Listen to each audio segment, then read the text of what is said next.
The Factories Act 1948, Act No. 63 of 1948, Chapter I, Preliminary. 3. References to time of day. In this act, references to time of day are references to Indian Standard Time, being 5.5 hours ahead of Greenwich Mean Time.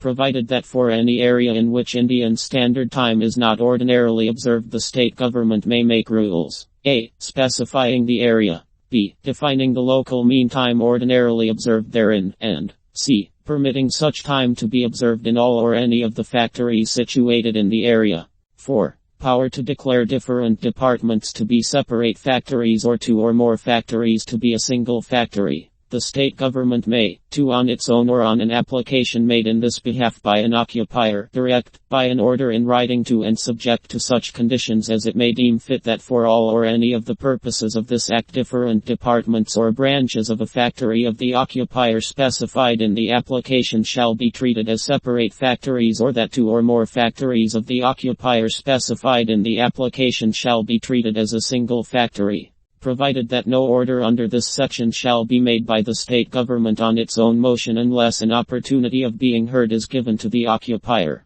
5. Power to exempt during public emergency. In any case of public emergency, the state government may, by notification in the official gazette, exempt any factory or class or description of factories from all or any of the provisions of this act except section 67 for such period and subject to such conditions as it may think fit. Provided that no such notification shall be made for a period exceeding 3 months at a time. Explanation. For the purposes of this section, public emergency means a grave emergency whereby the security of India or of any part of the territory thereof is threatened, whether by war or external aggression or internal disturbance. 6. Approval, licensing and registration of factories. 1. The state government may make rules. A. Requiring, for the purposes of this act, the submission of plans of any class or description of factories to the chief inspector or the state government. A. Requiring the previous permission in writing of the state government or the chief inspector to be obtained for the site on which the factory is to be situated and for the construction or extension of any factory or class or description of factories.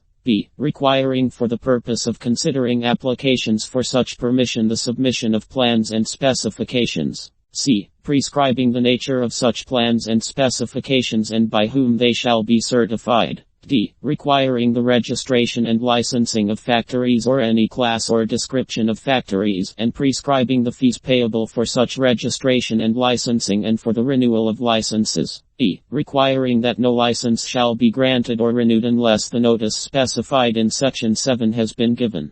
2. If on an application for permission referred to in 8 clause A of subsection 1, accompanied by the plans and specifications required by the rules made under clause B of that subsection, sent to the state government or chief inspector by registered post, no order is communicated to the applicant within 3 months from the date on which it is so sent, the permission applied for in the said application shall be deemed to have been granted. 3. Where a state government or a chief inspector refuses to grant permission to the site, construction or extension of a factory or to the registration and licensing of a factory, the applicant may within 30 days of the date of such refusal appeal to the central government if the decision appealed from was of the state government, and to the state government in any other case. Explanation. A factory shall not be deemed to be extended within the meaning of this section by reason only of the replacement of any plant or machinery, or within such limits as may be prescribed, of the addition of any plant or machinery. 1. If such replacement or addition does not reduce the minimum clear space required for safe working around the plant or machinery, or adversely affect the environmental conditions from the evolution or emission of steam, heat or dust or fumes injurious to health.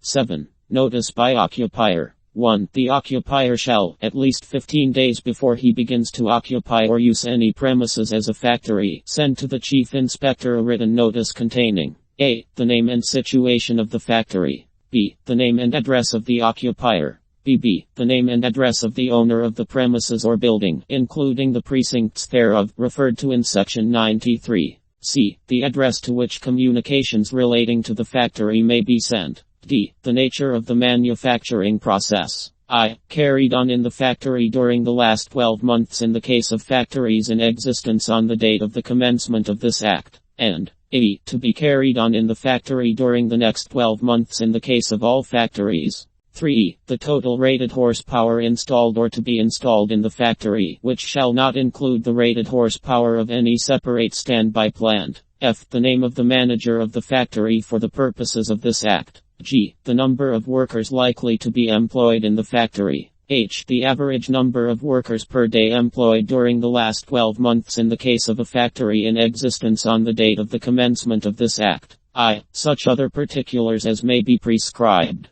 2. In respect of all establishments which come within the scope of the Act for the first time, the occupier shall send a written notice to the Chief Inspector containing the particulars specified in subsection 1 within 30 days from the date of the commencement of this Act. 3. Before a factory engaged in a manufacturing process which is ordinarily carried on for less than 180 working days in the year resumes working, the occupier shall send a written notice to the Chief Inspector containing the particulars specified in subsection 1 for at least 30 days before the date of the commencement of work. 4. Whenever a new manager is appointed, the occupier shall send to the 5 inspector a written notice and to the chief inspector a copy thereof within 7 days from the date on which such person takes over charge. 5. During any period for which no person has been designated as manager of a factory or during which the person designated does not manage the factory, any person found acting as manager, or if no such person is found, the occupier himself, shall be deemed to be the manager of the factory for the purposes of this act.